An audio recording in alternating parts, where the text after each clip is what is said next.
Maganda po ang ating unang pagbasa sa unang araw ng ating mga trabaho at ating mga pasok sa eskwelahan.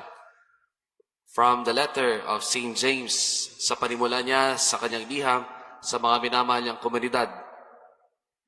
He said, "Consider it all joy when you encounter various trials.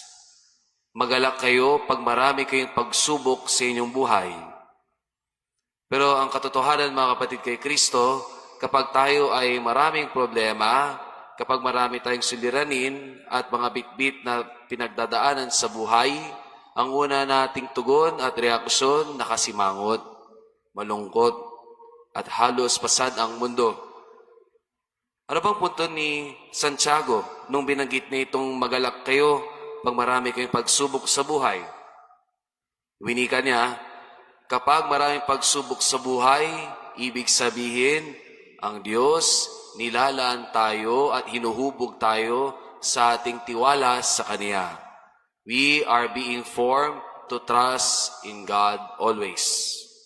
Ika nga ng mga matatanda, kapag may problema, kapag may pinagdadaanan, mas talong naaalala ang Diyos. Kapag masaya, kapag walang hirap, kapag maginhawa ang lahat, ang Diyos ay nakakalimutan. Isang araw si St. Francis of Assisi ay naglalakad-lakad at napansin ng kanyang komunidad, lalo na isang brother, na parang hindi mapakali si St. Francis.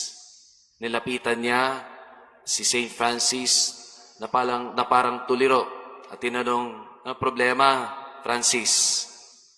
At ang tugon ni St. Francis, "Wala akong problema.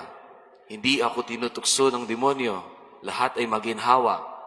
Tugtugon ng brother sa laki ng gulat, "Hindi ba dapat mas masaya ka dahil wala kang problema? Dahil di ka tinutukso ng demonyo?" At ang tugon ni St. Francis, "Yun na nga yung problema eh." Kaya mga kapatid kay Kristo, sana maging kagaya tayo ni St. Francis. We should receive God's test in our faith through problems. May mga pagkakataon, hinuhubog tayo ng Diyos sa krisis, sa problema, sa mga pinagdadaanan. Father Sok once said, "A good life is a bad teacher." Mas lalo tayong hinuhubog ng Diyos kapag marami tayong pinagdadaanan.